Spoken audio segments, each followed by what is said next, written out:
First year का lesson number 8 book 1 chapter number 8 the Gulistan of Saadi, इसको हम पढ़ेंगे। और इसके टेक्स्ट में हमने बेसिकली 5 चीज़ें जो हम फोकस करेंगे। सबसे पहले डेफिनेटली इसकी ट्रांसलेशन, तर्जुमा इसका, और याद रखिएगा तर्जुमा इसकी सबसे मेन चीज़ है। तर्जुमा आएगा तो आप लोग उसके आगे चल सकेंगे, तर्जुमा आएगा तो आपको सिनोनिम्स आएंगे, तर्जुमा आएगा तो एमसीक्यूज, और डेफिनेटली तर्जुमा आएगा तो आप पंक्चुएशन इसकी कर सकेंगे। उसके बाद इसमें आने वाले तमाम एमसीक्यूज में वो डिस्कस करेंगे, और उसके बाद डेफिनेटली इसकी पंक्चुएशन 5 मार्क्स की पंक्चुएशन जो है वो इसके अंदर आती है आपके शॉर्ट स्टोरीज के अंदर। लेसन है हमारा द गुलिस्तान ऑफ सादी बुक 1 फर्स्ट ईयर, ये सारी शॉर्ट स्टोरीज हैं लेसन नंबर 1 से लेकर लेसन नंबर 15 तक। तो इससे जो पहला कॉन्सेप्ट पढ़ता है बच्चे को ये कि शायद ये कोई शॉर्ट स्टोरी है द गुलिस्तान ऑफ सादी। तो सबसे पहले हमने इस चीज को क्लियर करना बेटा कि ये शॉर्ट स्टोरी नहीं है, ये बुक का नाम है, और इसके जो मुसन्निफ है ऑथर है वो शेख सादी है। सबसे पहले थोड़ा सा पूरा एक ब्रीफ सा इंट्रो हम बुक के बारे में और उसके ऑथर के बारे में देंगे, उसके बाद फिर उससे आगे चलेंगे। शेख सादी इनका पेन नेम है, ये असल नाम इनका नहीं है। असल नाम इनका मुस्लिहुद्दीन है, पूरा नाम इनका इनकी कुनियत के साथ जो है अबू मोहम्मद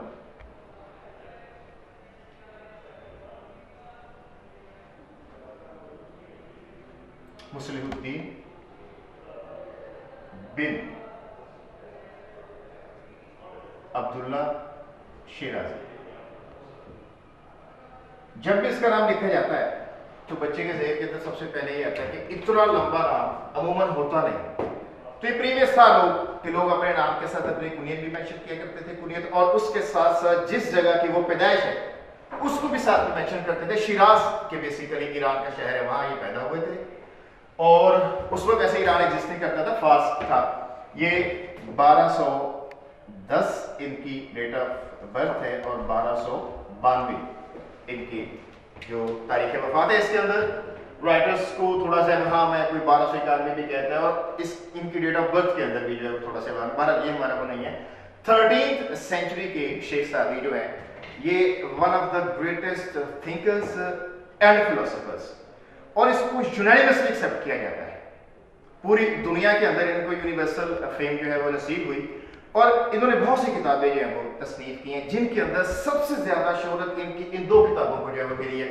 एक गुलिस्तान सादी, यहाँ होता गुलिस्तान ऑफ सादी जो है, और दूसरी जो है बोस्तानी सादी के नाम से जो है वो मशहूर हुई है। बोस्तानी सादी वो पोइटिकल है सारी, उसके अंदर सारी जो है शायरी है, एपिक वर्स है, बहुत लेंथी पोएम्स हैं उसके अंदर जो है। जबकि गुलिस्तान जो है ये सारी प्रोस के अंदर है, ये नसर फॉर्म के अंदर है, छोटी छोटी इसके अंदर स्टोरीज है, ज्यादातर ये नसर की शक्ल के अंदर है। अब गुलिस्तान ऑफ सादी के अंदर बेसिकली है क्या, इसके अंदर कहानियां हैं। अब शायद इनके अंदर ये सवाल पैदा हो कि कहानियों की बुनियाद के ऊपर इस किताब को इतनी शोहरत क्यों मिली। उसकी वजह यह है कि ये कहानियां जो लिखी गई हैं कि बहुत इंटेंसिव, डीप और कीन इंसानी फितरत, उसका दूसरे रिलेशंस के साथ, दूसरी चीजों के साथ जो इंटरेक्शन है, जो उसके जो मामलात हैं, उसकी कीन ऑब्जर्वेशन के बाद उसके निचोड़ को इन कहानियों के अंदर जो वो प्रेजेंट किया गया है। अब मजीद थोड़ा सा शेख सादी के बारे में, ये जो इनकी किताब है द गुलिस्तान ऑफ सादी जो है, इसके बारे में थोड़ा सा आपको बता दूं कि इस वक्त भी ये दुनिया की 100 इस वक्त जो बेस्ट बुक्स हैं उनमें से एक इसको कंसीडर जो है वो किया जाता है।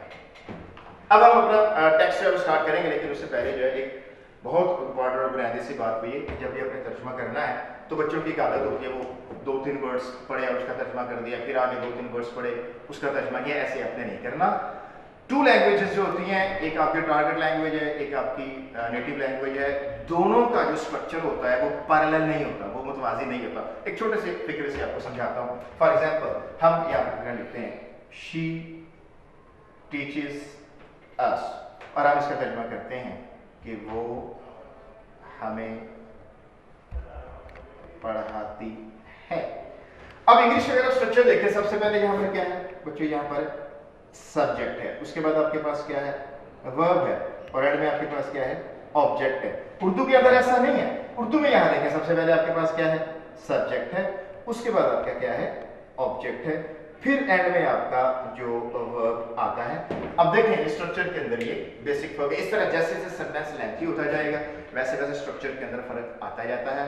हमें ये फर्क पता होना चाहिए, तर्जुमा हमारा बामुहावरा होना चाहिए। जितना तर्जुमे के अंदर रब्त होगा, जितना तर्जुमा बामुहावरा होगा, उतने ही मार्क्स आपको ज्यादा मिलेंगे। और ये भी याद रखिएगा, आपके फर्स्ट ईयर के अंदर जो है ये सबसे छोटा सवाल है जिसके सबसे ज्यादा मार्क्स है। 15 मार्क्स का ये सवाल आता है और इसके अंदर student can be granted up to 14 marks. तो तर्जमे को आपने बहुत ज्यादा फोकस करना है। मैं साथ में ये भी कोशिश करूंगा कि तर्जमा लिखते तर्जमा यहाँ पे लिखूं, खासतौर पे पहला पैराग्राफ जो है वो ये के एतबार से थोड़ा सा मुश्किल है। मैं साथ साथ इसको ट्रांसलेट जब करता जाऊंगा, लिखता भी जाऊंगा, आप बच्चों देखते रहना साथ साथ और सीखना है कि कैसे हम तर्जमा व मुहावरा जो है वो कह सकते हैं। ठीक है,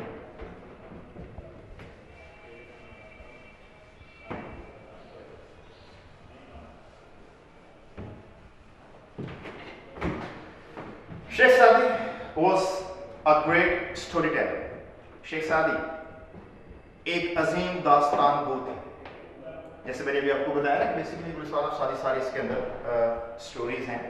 तो स्टोरीज के मकबूल होने में जो स्टोरी टेलर है, जो कहानी गो है या दास्तान गो है, उसका अंदाज बहुत ज्यादा जो है वो मैटर करता है। शेख सादी एक अजीम दास्तान गो थे। He speaks to all nations। वो तमाम कौमों से मुखातिब होते हैं। अब ये है इसका लफ्ज़ी तर्जुमा। And is perpetually modern, और वो हमेशा से जदीद है। परपेचुअली हमेशा से मॉडर्न कहते हैं जदीद को। ये इसका लफ्ज़ी तर्जुमा है। बामुहावरा तर्जुमा जब करते हुए इसको उनके मुखातिब अक़वाम आलिम है। यहाँ मैं इसको लिखता जाता हूँ साथ के साथ पूरा पैराग्राफ है। शेख सादी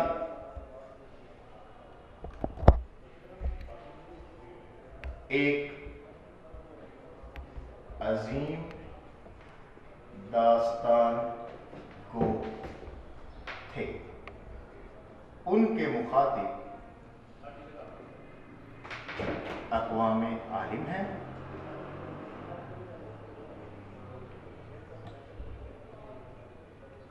और उनका कलाम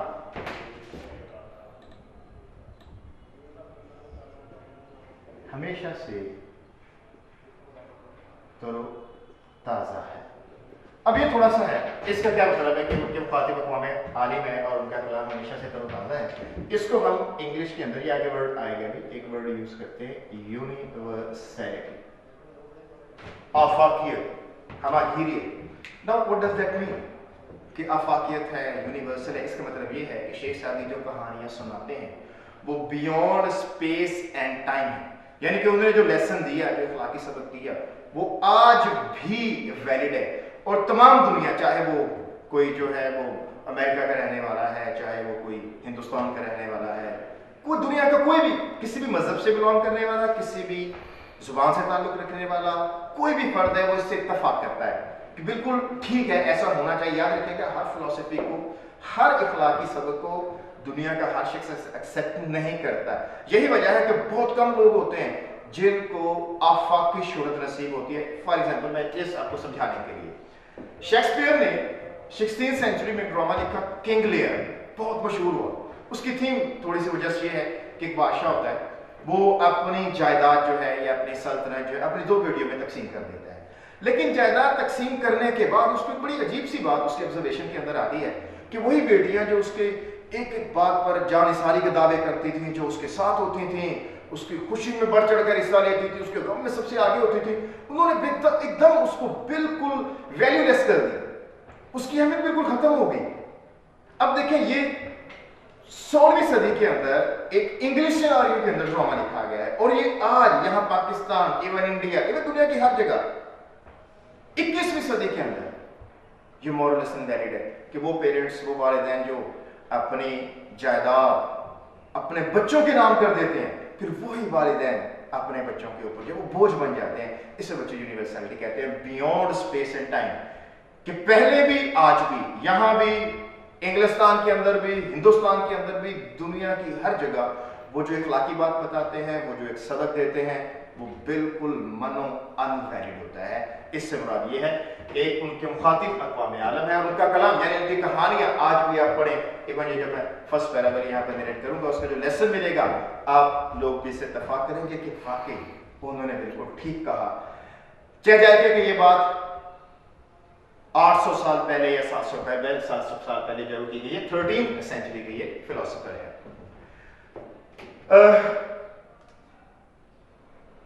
सेंट एमर्सन, ये एमर्सन क्या कहता था?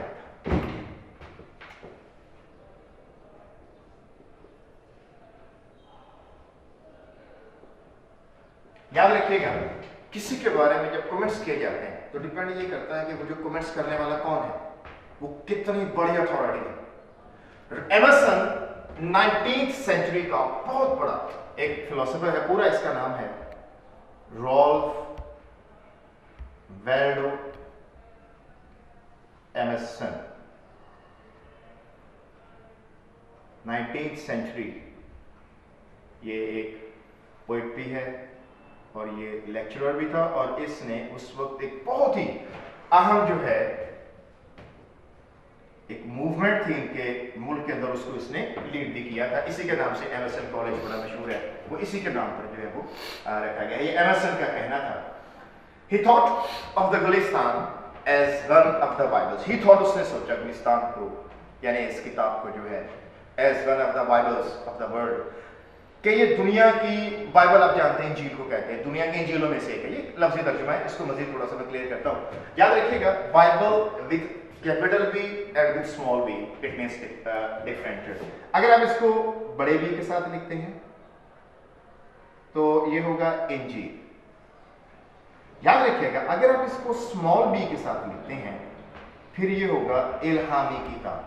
कोई भी इल्हामी किताब वो जो वही के जरिए आती है, जो रिवील्ड बुक्स होती है।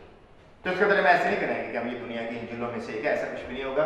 हम तर्जुमा से करेंगे कि उनके ख्याल में ऐसे ही थॉट ऑफ द गुलिस्तान, उनके ख्याल में गुलिस्तान दुनिया की इल्हामी किताबों में से एक है। अब इस सोचने की वजह क्या है कि आखिर उसने इसको इल्हामी किताब का दर्जा दे दिया। वो आगे इसकी रीजन भी बयान करता है। For he found in it the universality of moral law. Universality मैंने अभी आपको एक्सप्लेन कर दिया। एक छोटी सी बात हम आपको साथ में छोटे ग्रामर के टिप्स जब देखे जाएंगे, आपने इनको याद करना, आपके नोट्स बनाने सेकंड ईयर के अंदर आपके बहुत काम आएंगे, एंट्री टेस्ट के अंदर आपके बहुत ज़्यादा काम आएंगे, क्योंकि वहाँ पर एंट्री टेस्ट के जब ये आपकी सेकंड ईयर के एनुअल एग्जामिनेशन खत्म होंगे उसके फौरन बाद टाइम बहुत कम होता है, आपने अपेयर भी होना होता है, फिजिक्स केमिस्ट्री की भी तैयारी करनी होती है। इन पॉइंट्स को आप लोग फहरिस्त के साथ एक अलग जगह में एक अलग दस्ते में नोट करते जाएंगे। ये आपकी एंट्री टेस्ट की प्रिपरेशन के लिए बहुत ज़्यादा मुफीद होगी। यहाँ पर है ही thought of the Gulistan. Now why the Gulistan, the इसके साथ वो क्यों लगा, यहाँ भी देखें दा लगाया है। अच्छा याद रखिएगा, इसको नोट कर लीजिए, इसको लिख लीजिए, अपने जहन में बिठा लीजिए। बुक्स के नेम के साथ डेफिनेट आर्टिकल का इस्तेमाल नहीं है। बुक्स के नेम के साथ डेफिनेट आर्टिकल का इस्तेमाल नहीं था, सवाए एक्सेप्ट वो किताबें जिनको बहुत ज्यादा शोहरत नसीब है, बहुत ज्यादा जो मशहूर है, जैसे कुरान पाक है तो आप लिखेंगे the Holi Quran, the Bible, the Leviathan. तो ये मशहूर किताबें हैं। द गुलिस्तान ऑफ सादिक भी मैंने आपको बताया कितनी मशहूर है कि इसको स्टिल जो है द गार्डियन के मुताबिक जो है दुनिया की 100 बेस्ट बुक्स उनमें से इसको एक स्टिल इट इज कंसीडर्ड। अभी देखें 13th सेंचुरी के अंदर लिखी गई है और एमर्सन किस सेंचुरी का फिलोसोफर है, वो 19th सेंचुरी का जो है वो फिलोसोफर है। यहाँ से भी आपको इसका आइडिया जो होगा। आगे उसकी वजह बता रहा है, for he found in it, found उसने पाया, उसको मिले। इन इट, इस इट का प्रोनाउन वापस गुलिस्तान की तरफ है। The universality of moral law, moral कहते हैं इखलाकी को, लॉ आप जानते हैं कानून को कहते हैं, क्योंकि उससे गुलिस्तान में। अब जब हम इसका तर्जुमा करते हैं, मैं आपको यहाँ पे लिख के दिखाता हूँ, क्योंकि उससे गुलिस्तान में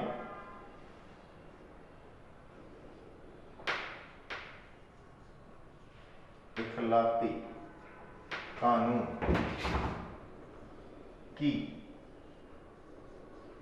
आफाकियत में, थोड़ा सा इसको जरा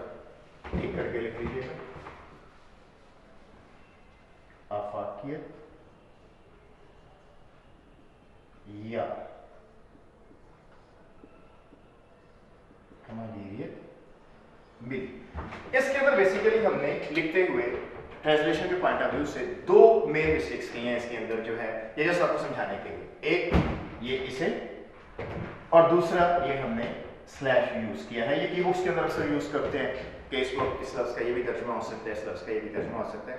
याद रखिएगा तर्जुमा करने के लिए आपके लिए जो स्टैंडर्ड है वो आपकी उर्दू की बुक्स हैं। उर्दू की बुक्स में देखें क्या किसी की उर्दू की बुक के अंदर ऐसा होता है, आपकी जो उर्दू की किताब है या इवन पाक स्टडी है या इस्लामियात है, कि उसके अंदर उन्होंने इस तरह दो लफ्ज यूज किए हों बैक वक्त जो है स्लैश देकर, ऐसा कभी भी नहीं होता।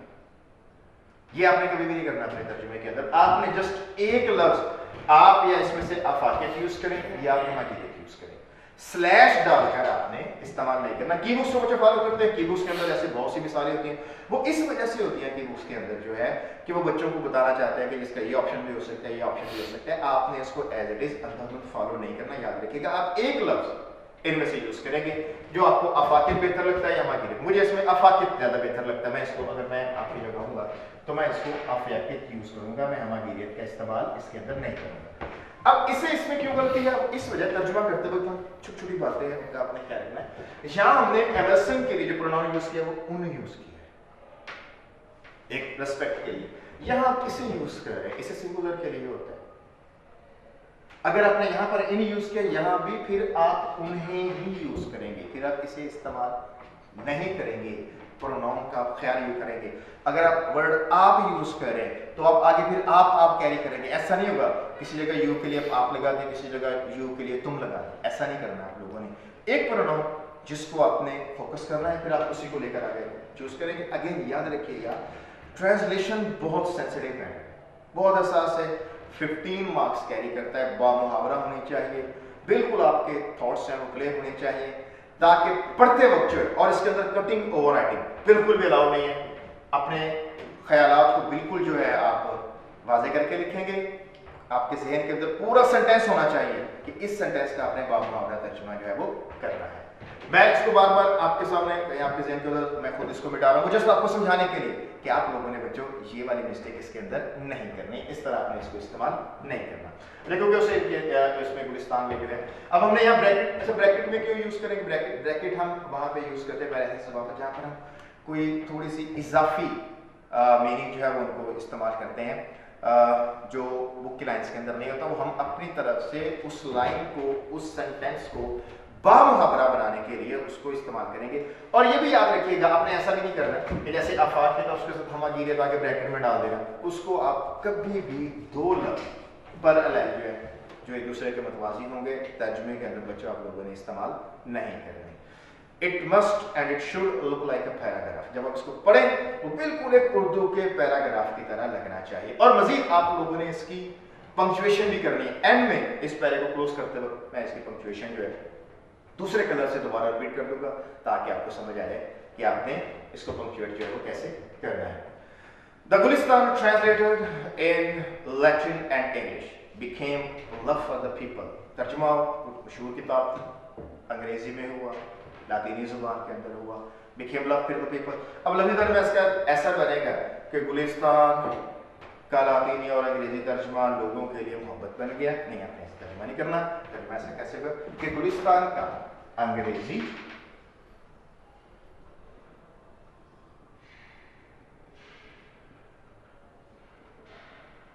और लातीनी तर्जुमा लोगों में बेहद मकबूल हुआ। It's interesting to note that, interesting आप जानते हैं, आपका वर्ड है, दिलचस्प है, नोट गौर करना, that the English scholars used, scholars आम सा वर्ड में फकीर को कहते हैं, यूज इस्तेमाल किया जिन्होंने। सादीज ट्रांसलेटेड पैराबल्स, पैराबल कहते हैं हिकायत को, हिकायत एक story with a good moral, जिसका एक अच्छा सिनोनिम हम बाद में इस पूरे पैराग्राफ पे डिस्कस करेंगे बाद में। In their divine books, divine अपनी मुकद्दस किताब जैसा कि होता है वो इस्तेमाल करते रहे। till it was discovered, यहाँ तक के बाद में उनको डिस्कवर पता चलना किसी भी चीज का दरियाफ्त होना। To be an English translation of a Latin version, ये तो अंग्रेजी तर्जुमा है लातीनी नुस्खे का, ऑफ पर्शियन ओरिजिन, जिसका मकसद जो है वो फारसी, मतलब वो कहना क्या चाहता है। असल में गुलिस्तान का जो ओरिजिन हुआ, ओरिजिन मार्कस को कहते हैं, उसकी बेसिस को कहते हैं, उसकी जो है यानी 13th सेंचुरी के अंदर ये किस जुबान में लिखी गई गुलिस्तान जो है, शेख सादी ने जो लिखी, जो इसका ओरिजिन हुआ था वो था फारसी, ये इसका मार्कस है। उसके बाद इसकी ट्रांसलेशन हुई इसकी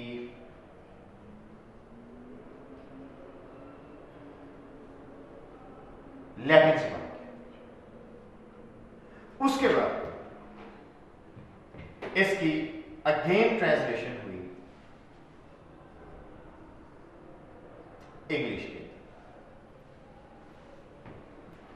सबसे पहले ये पर्शियन जुबान के अंदर आई, ये इसका माखज है,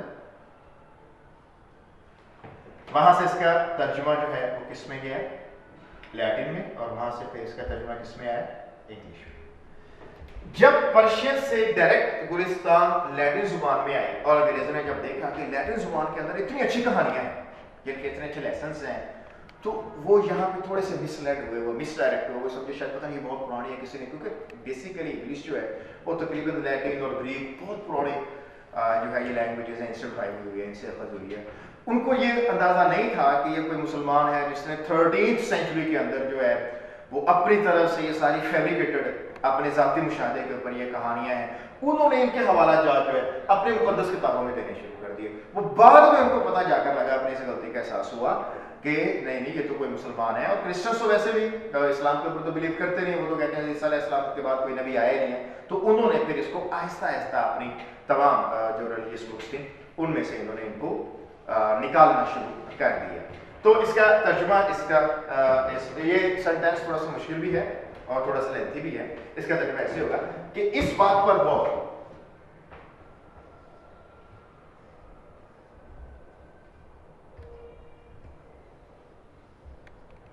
दिलचस्पी का हामिल है,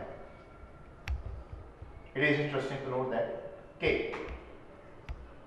अंग्रेज मुफक्किर का किताब लाएगा इसमें सादी की तर्जुमा शुदा हिकायात में काफ किताब लाएगा, हिकायात सादी की तर्जुमा शुदा हिकायात। इस बात पर गौर दिलचस्पी का हामिल है कि अंग्रेज मुफक्किर सादी की तर्जुमा शुदा हिकायात अपनी मुक़द्दस किताबों में इस्तेमाल करते हैं।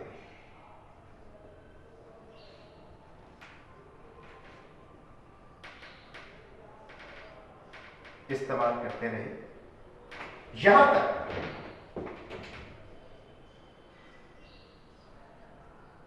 उन्हें मालूम हुआ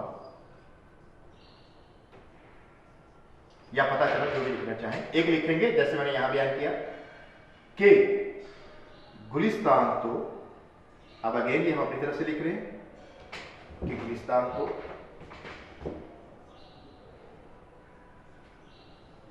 फारसी माखज़ के लातीनी नुस्खा का अंग्रेजी तर्जुमा है।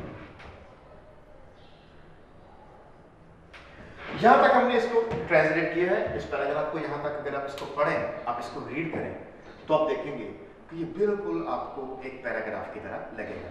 याद रखिएगा, एक बहुत अच्छी ट्रांसलेशन का रूल ये नहीं होता कि आपने इसके अंदर बड़े बॉम्बास्टिक किस्म के वर्ड्स यूज करने हैं। बेहतरीन ट्रांसलेशन, बेहतरीन तर्जुमा ये आपकी एवरी डे लैंग्वेज होनी चाहिए, जो आपकी मुस्तामल है। कोई हमने इसके अंदर ऐसा कोई लफ्ज़ इस्तेमाल नहीं किया कोई जो बड़ा बॉम्बास्टिक किस्म का हो to create an over exaggerated impression, जो है उससे याद रखेंगे आपको नुकसान होगा।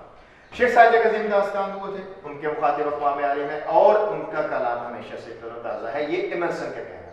उनके ख्याल में गुलिस्तान दुनिया की इल्हामी किताबों में से एक है, क्योंकि उसे, ये मैंने आपको कहा ये गलत है, उसे मैंने इसको हाईलाइट हम यहाँ पर क्या लिखेंगे, क्योंकि उन्हें, ये मैंने आपको समझाने के लिए, क्योंकि प्रोनाउन आप एक ही यूज करें, क्योंकि उन्हें गुलिस्तान में अखलाकी कानून की हमागिरियत मिली या आफाकियत, ठीक है, आप इसको ये आप यूज नहीं करेंगे। गुलिस्तान का अंग्रेजी और लातीनी तर्जुमा लोगों में बेहद याजत मकबूल हुआ और इस बात पर बहुत दिलचस्पी का हामिल है कि अंग्रेज मोहम्मद सादी की तर्जुमा शुदा हिकायात को अपनी मुक़द्दस किताबों में इस्तेमाल किया। यहाँ तक मुझे मालूम हुआ कि गुलिस्तान तो फारसी माखज़ के लातीनी नुस्खा का अंग्रेजी तर्जुमा है। एडविन आर्नोल्ड एक और जो है बहुत बड़ा थिंकर है, फिलोसोफर है। एडविन आर्नोल्ड ये इंग्लिश है और ये 20th सेंचुरी का है। Edwin Arnold 20th century. वैसे इसकी जो ज्यादा रेपो है वो एज ए जर्नलिस्ट है, इंग्लिश जर्नलिस्ट है। उसने भी गुलिस्तान के बारे में अपनी राय दी है और कैसे दी है, उसने भी इसको बड़ा बहुत ज्यादा उसको पसंद किया। एडविन आर्नोल्ड हैज एप्टली कहते हैं बड़े मुनासिब अंदाज में डिस्क्राइब बयान करना आम सा वर्ड है गुलिस्तान इन culinary terms। culinary होता है अमूर खानादारी, टर्म्स का एक आम तर्जुमा शरायत होता है। एक इसका तर्जुमा जो लैंग्वेज, वर्ड्स, फ्रेजेस, सेंटेंसेस होता है, यहाँ पर इससे मुराद जुबान है। culinary होता है pertaining to kitchen, खानादारी, खाने पकाने। एडविन आर्नोल्ड ने बड़े मुनासिब अंदाज में, एक्चुअली मुनासिब अंदाज में गुलिस्तान को अमूर खानादारी की जुबान में यूं बयान किया है। कैसे बयान किया है हम लिखते हैं।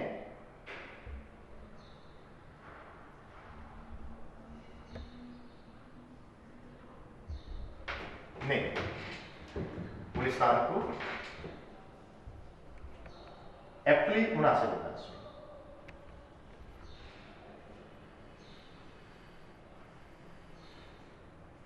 अंदाज में अमूर खानादारी की जुबान में यूं बयान, यूं हम अपनी तरफ से लिख रहे हैं तो आप इसमें नेक लगा देंगे। कैसे? एन इंटेलेक्चुअल खिलाफ, इंटेलेक्चुअल बहुत सहान आदमी को कहते हैं, फतीन आदमी को कहते हैं। पुलाव आम सब कॉन्टिनेंट डिश है, बासमती राइस और उसके साथ अमूमन चिकन वगैरह डालते हैं। पुलाव जिसको हम कहते हैं। अल्ट्रेरी करी, लिटरेरी आदमी को कहते हैं। करी एक सालन है जो शोरबा है, भी गोश्त और वेजिटेबल्स का होता है। और इसके अलावा जो कबाब और वर्सेटाइल चीज, कबाब आम खाते हैं हम लोग। वर्सेटाइल कहते हैं हम समझाता हूँ what does it mean by multiside.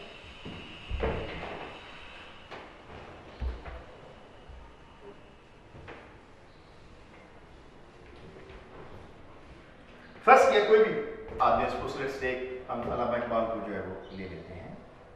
First किया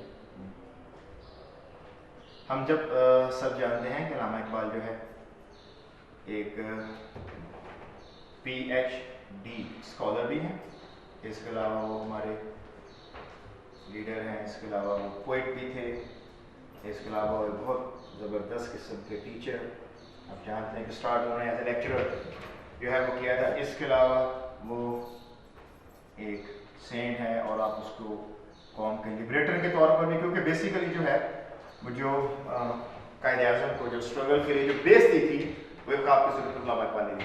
अब देखिए शख्स एक है, शख्सियत एक है और उनके कितने पहलू हैं। वो PhD भी हैं, वो लीडर भी हैं, वो पोएट भी हैं, वो टीचर भी हैं, वो सेंट भी हैं, वो लिबरेटर भी हैं और वो बुक राइटर भी हैं। आप जानते हैं बहुत से उन्होंने किताबें जो हैं वो भी तस्नीफ की हैं। तो ऐसे इसको हम मल्टी साइडेड, मल्टी डायमेंशनल जो है उसको वो कहा जाता है। उर्दू में हम इसको कहते हैं हमाजहत, यानी जिसकी एक बहुत सारी जो इसकी ब्रांच है। यानी वो कहना क्या चाहता है यहाँ पर बाबा वर्सेटाइल जी ने, इसको कहना ही चाहते हैं कि शेख सादी जो आपको हिकमत की बात सिखाएंगे, वो दायरे की बात सिखाते हैं, वन साइडेड नहीं है। मतलब कि वो सिर्फ ये नहीं है कि आपके रूलर्स, हुक्मरान को कैसे होना चाहिए, वो तमाम लोगों के लिए एक ज़बरदस्त मशले राह है।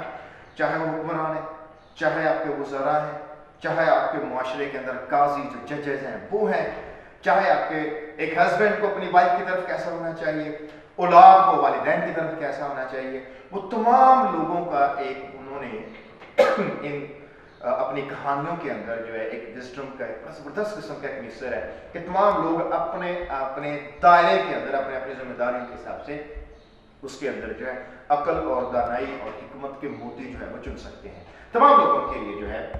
और अब उन्होंने इनको अबूर खानादारी की जुबान में क्यों बयान किया? असल में सेहत होती है दो तरह की। एक जिस्मानी सेहत है, जिस्मानी सेहत के लिए खाना होता है, आप खाना खाएंगे तो आपकी सेहत जो है बरकरार रहती है। अब खाना दो तरह का होता है। आप किसी को करेलों का सूप दे दें कि जनाब इसके अंदर बड़े ज़बरदस्त इंग्रेडिएंट्स हैं, इसके अंदर फ्लावर वाइटामिन है, लेकिन वो जानते हैं but it is very difficult to spell to take in, to इसको अंदर निकलना बड़ा मुश्किल होता है, इसको जो है कड़वा सा होता है। तो अब खाना लोग प्रेफर करते हैं कि जो मज़ेदार किस्म का कबाब टाइप हो, कोई पुलाव टाइप हो, कोई बिरयानी टाइप हो, तो वो सारे लोग फिर खुशी खुशी खाएंगे। तो इसलिए असल में कहानियों को इसीलिए अडॉप्ट किया गया है कि जो मॉरल सर्मन्स होते हैं, जो उलमा के होते हैं, they are very hard to take in for common person. आम आदमी के लिए उनको स्वेलो करना बड़ा मुश्किल होता है। तो इसी वजह से वो कहानियों की तरफ आए कि रीडर्स जो है, कारीन जो है, उनका उनके अंदर इंटरेस्ट भी रह जाए एंड तक, और वो उसमें से कोई मॉरल सबक भी, कोई मॉरल लेसन भी, कोई इखलाकी सबक भी उसमें से सीख जाए। इसी वजह से ये कहानियां जो है वो अडॉप्ट की गई ताकि एंड तक कारीन का इंटरेस्ट जो है, उनकी दिलचस्पी जो है वो उसके अंदर बरकरार रह सके। तो इसीलिए वो कह रहा है कि जैसे जिस आपके खाने के लिए जो है वो कबाब होते हैं और आपके वो एक बड़ा गोश्त का सालन या कोई कबाब टाइप होते हैं, जैसे वो आपके खाने के लिए अच्छे होते हैं, बेटा इसी तरह से शेख सादी की कहानियां आपकी ज़हनी नशोनुमा के लिए बिल्कुल एक कबाब की तरह है, बिल्कुल एक पुलाव की तरह है और बिल्कुल एक कड़ी की तरह है। अब हम इसको कुछ यूं बयान किया है, यहाँ पे थोड़ा सा अंदर इस साइड पे रहते हैं।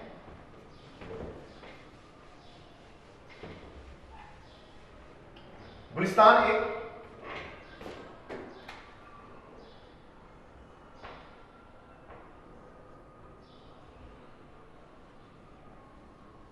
दानाई का पुलाव, एक अदबी शोरबा, एक अदबी शोरबा और हमा जहद जहानत का कबाब है। हमा जहद मैंने अभी आपको समझा दिया, multi sided, multi dimensional. The readers are sure, readers कारीन को कहते हैं श्योर, आप जानते हैं कि आपसे वर्ड है। To enjoy this parables as food for their thought, enjoy महसूस होना, लुत्फ अंदोज होना।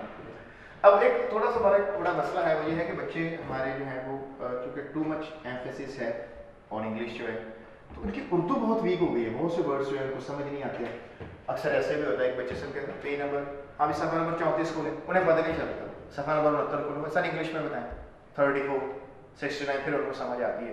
तो too much emphasis on English has led to a deviation from Urdu. चूंकि इतनी डेविएशन है, बच्चों को पता नहीं चलता अफ्तार में ते आना है या तो आना है। बहुत से जगहों में बच्चों का ट्रांसलेशन के पैराग्राफ जो है जब वो चेक कर रहे होते हैं, तो इसके अंदर इस किस्म की गलतियाँ आती रहती हैं। यही वजह है कि हम साथ में, ये तो हमने बिल्कुल चूँकि तर्जुमे की हम लोग आपको एक मशक करवा रहे हैं, तो इस वजह से मैंने पूरा पैराग्राफ जो लिख दिया। आगे जाकर पूरा पैराग्राफ इस तरह साथ में मेंशन नहीं करेंगे, सिर्फ हाँ जो मुश्किल वर्ड्स होंगे उसके अंदर जो अल्फाज होंगे हम उसको साथ में ज़रूर जो है वो मेंशन करेंगे। तो अब महसूस होना एक वर्ड है, बिल्कुल ऐसे जैसे महफूज होना है वैसे ही आप महसूस होना भी लिख सकते हैं।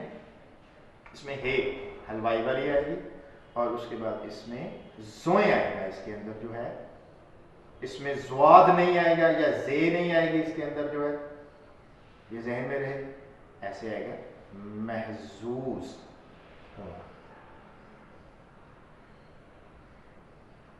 ऐसे, ठीक है। इसको मैंने डबल करके इसलिए यूज किया है कि आप जरा इसको अच्छी तरह देख लें, इसके कंस्ट्रक्शन को देख लें।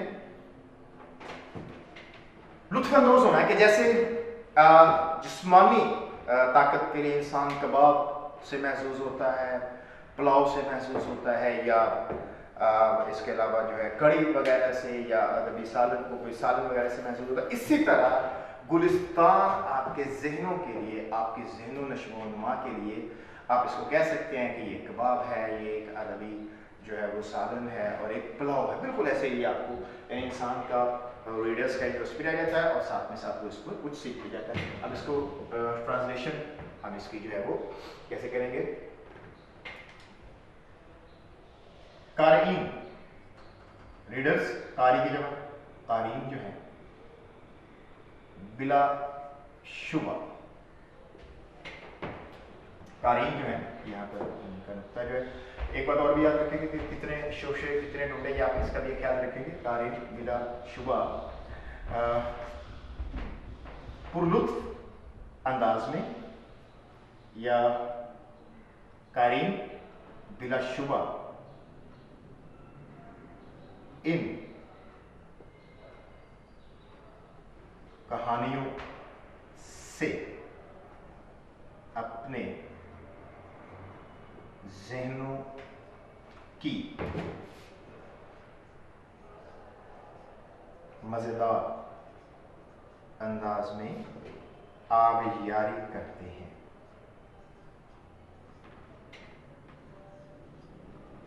अब हमने यहाँ पे वर्ड महसूस होना इस्तेमाल नहीं किया, वो इसके अंदर फिट नहीं होता। हम इसको सिंपल हमने मज़ेदार अंदाज में आबियारी करना। आबियारी बेसिकली क्या होता है, किसी चीज को परवान चढ़ाना।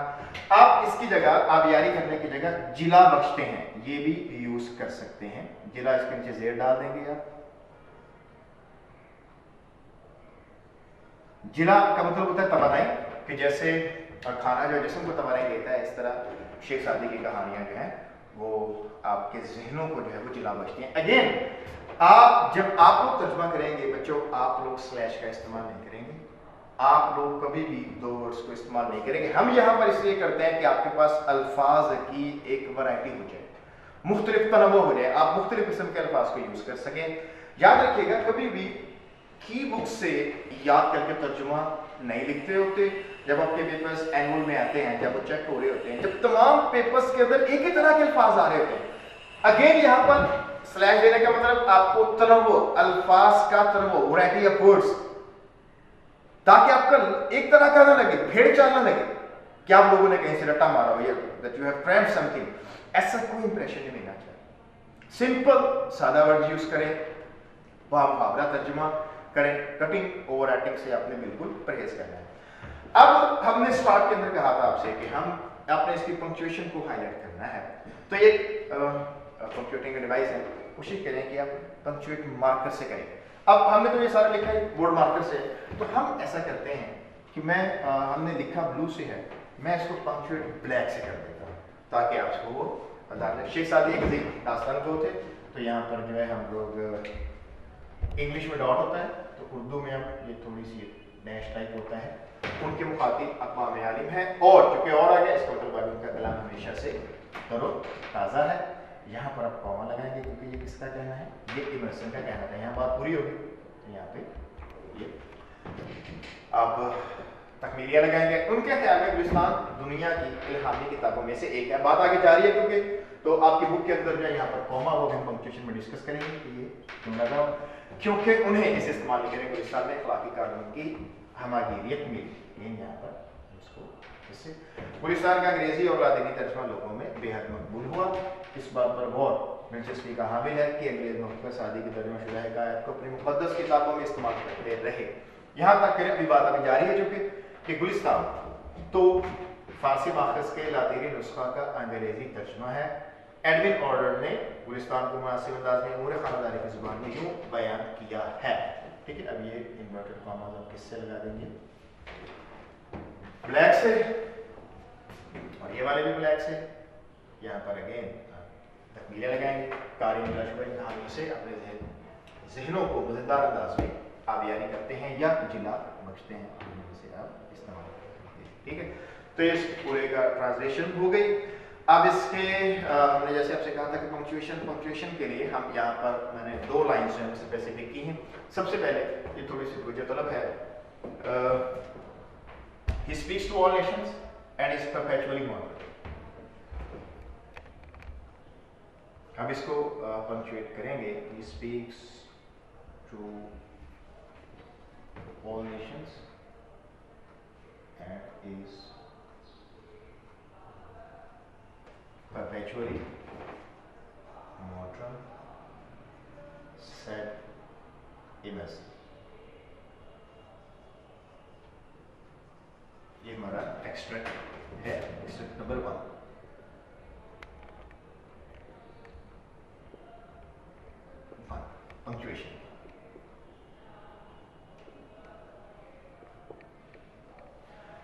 He speaks to all nations and is perpetually modern, said Emerson. Emerson ने कहा, क्या कहा कि उनके मुखातिब अक़वाम आलिम है और वो हमेशा से तरोताज़ा हैं। तो ये डायलॉग है, डायलॉग के ऊपर हम क्या लगाते हैं, इन्वर्टेड कॉमर्स लगाते हैं। इमर्सन का ये कहना था। अब अगर आप अपनी बुक के अंदर देखें तो यहां पर इन्वर्टेड कॉमर्स नहीं लगे। इसकी क्या वजह है? हालांकि डायलॉग के ऊपर तो इन्वर्टेड कॉमर्स आते हैं। इसको मैं आपको एक छोटी सी मिसाल से समझाने की कोशिश करता हूं। अब देखिए, जो भी डायलॉग यहां से स्टार्ट हो रहा है, तो ये यहां पर हम एच इसका क्या कर देंगे, वो क्या, ये ब्लैक से कर रहा हूं ताकि आपको समझ आ जाए। अब ये एक क्लॉज जो है पूरी हो रही है यहाँ पर जो है इस पर परपेचुअल मॉडल, उसके बाद दूसरी क्लॉज टू क्लॉज हम जानते हैं, हम क्या लगाते हैं, वो कॉमा लगाते हैं। तो कॉमा हमने यहाँ पर लगा दिया, एंड में बात पूरी हो गई तो हमने इसमें डॉट लगा दिया। अब एक सिंपल फिगरा है, फर्ज किया आप डायरेक्ट स्पीच में लिखते हैं, he said comma inverted comma शुरू, आई एम ए। याद रखिएगा इसी सेंटेंस को लिखने का और तरीका, आप इसको ऐसे भी लिख सकते हैं, I am ill, he said. यानी ये आम सिंपल जो असर्टिव सेंटेंसेस होते हैं उसमें कोई ये फिक्स नहीं होता कि आपने जो है वो ये वाली क्लॉज पहले लिखनी है, ये वाली बाद में लिखनी है। अगर आप पहले लिखेंगे तो आप इस तरीके को फॉलो करेंगे, आप सेकंड को लिखेंगे तो इसको फॉलो करेंगे। आपके बुक के अंदर इस वाले तरीके को ज्यादातर फॉलो किया गया है, ऐसे भी लिखे गए हैं लेकिन ज्यादातर सेंटेंसेस जो है ऑलमोस्ट 80 to 85% जो है वो इस तरह की है। अगर हम इसके इन्वर्टेड कॉमर्स खोल दें, हम इसको इनडायरेक्ट में लिखें तो ये बन जाएगा, he said that he was a। अब तो इन्वर्टेड कॉमर्स नहीं आएंगे क्योंकि हम डायरेक्ट से किसमें आ गए, इनडायरेक्ट में आ गए। सिमिलरली अगर हम इसकी तरतीब को रिवर्स करके ऐसे लिखें, he was ill, he said, अब हम यहां that का इस्तेमाल नहीं, यानी यहां ये वाली स्पीच की हमने इन्वर्टेड कॉमर्स खोले हुए, सेम इधर भी ऐसे ही है, he speaks to all nations and is perpetually modern, यानी कि उन्होंने ऑलरेडी इसके इन्वर्टेड कॉमर्स खोल दिए हैं और जस्ट तरतीब को थोड़ा सा चेंज कर दिया है। समझ आ गई बात की? तो यहां पर बेटा हम लोग इन्वर्टेड कॉमर्स का इस्तेमाल नहीं करेंगे, ठीक हो गया? ये एमर्सन का कहना था। ये एक्सट्रैक्ट नंबर 1 है। एक्सट्रैक्ट नंबर 2 तर्जुमा आपने देख लिया होगा, आपके पास महफूज भी हो गया होगा, दोबारा भी आप इसको देख सकते हैं। वो थोड़ा सा ये थोड़ा सा स्मॉल है। जो हमारा सेकंड एक्सट्रैक्ट है वो थोड़ा सा लेंथ, जो हमारा एक्सट्रैक्ट नंबर 2 है,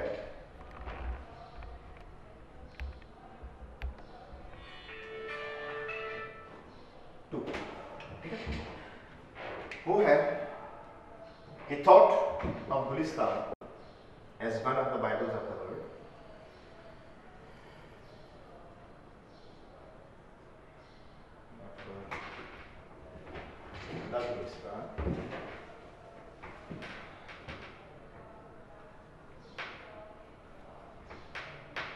As one of the Bibles of the world, for he found in it the universality of moral law। अब इसको कंप्लीट करेंगे। He thought, उसने सोचा। अब चूंकि यहां से सेंटेंस शुरू हो रहा है, अब ये तो बेसिक सी बात है, हम सारे जानते हैं कि वो फर्स्ट लेटर जो है क्या होता है बच्चे, वो कैपिटल होता है। Thought of the Gulistan. अब चूंकि ये बुक का नेम है और जो नेम्स हैं वो आप जानते हैं, वो सारे वो क्या होते हैं, वो कैपिटल होते हैं। As one of the Bibles, Bible का यहाँ भी हम कैपिटल नहीं करेंगे क्योंकि इससे मतलब जनरल सारी यहाँ पे किताबें, as Bible of the world, for से पहले कॉमा, और मैंने उधर बताया था, मैं आपको बताऊंगा यहाँ पर यूज करेंगे for universality of moral law, और इसके अंदर क्या आ जाएगा, ये फुल स्टॉप, क्योंकि ये सेंटेंस काटे हुए हैं तो हम सेंटर में कहीं जो है फुल स्टॉप नहीं लगाएंगे। ये क्लॉज है, दूसरी क्लॉज है। मैट्रिक के अंदर आपने बिल्कुल सरों ने आपको जो टीचर्स नजर आते हैं उन्होंने बेटा आपको पढ़ाया होगा, बताया होगा, जो कोऑर्डिनेट कनेक्शंस हैं हम यूज करते हैं। फैन बॉयज आपने पढ़े हुए, ये सिंपल इनके लिए एक्रोनिम है।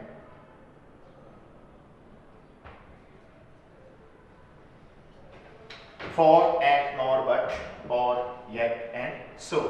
कोऑर्डिनेट कंडीशंस हम जानते हैं, ये इंडिपेंडेंट क्लॉजेस के अंदर आती है। इंडिपेंडेंट क्लॉजेस भी आम है, वो भी आप जानते हैं। आप सब बोल रहे हैं कि वो जिनमें क्लॉजेस दोनों तरफ जो है वो अगर उनको बाहर निकालें तो वो एक कंप्लीट जुमले का मफहूम है, तो हम उनको जो है इन क्लॉजेस को इंडिपेंडेंट क्लॉजेस कहते हैं। और उनके दरमियान जो कंजक्शन आएगी बेटा हम उनको कोऑर्डिनेट कंजक्शंस कहते हैं, जिनको सिंपल एक छोटा एक्रोनिम फैन वर्ड्स के साथ मेंशन करते हैं। याद रखिएगा फैन वर्ड्स जब यूज करते हैं तो हम उनसे पहले कॉमा यूज करते हैं, वो इस वजह से कि बेटा याद रखिएगा कि कोऑर्डिनेट कंजक्शंस या फैन वाइज ये उस वक्त आते हैं जब क्लॉजेस इंडिपेंडेंट हो। इंडिपेंडेंट क्लॉजेस के अंदर जो गैप होता है वो कॉमे से बड़ा होता है और फुल स्टॉप से छोटा होता है, यानी खाली कॉमे से बात नहीं बनेगी, आपको साथ में फैन वाइज मेंशन करना पड़ती है। ठीक है, तो ये बच्चों दो एक्सपेक्ट हैं इसके पंक्चुएशन के हवाले से। उम्मीद है बेटा कि आपको इसका तर्जुमा और इसका जो है पंक्चुएशन जो है वो आपको समझ आ गई होगी। मज़ीद हमने ये भी कहा था कि हम इसके एमसीक्यू भी डिस्कस करेंगे और इसके अलावा जो है हम इसकी जो सिनोनिम्स है वो भी डिस्कस करेंगे। तो वो इंशाल्लाह अगले लेक्चर के अंदर जो है आपको इसी पैराग्राफ के सिनोनिम्स और उनको अटेम्प्ट करने का तरीका भी आपको बताया जाएगा। एमसीक्यू टाइप होते हैं और उसके साथ और फर्दर एमसीक्यूज वो भी बताया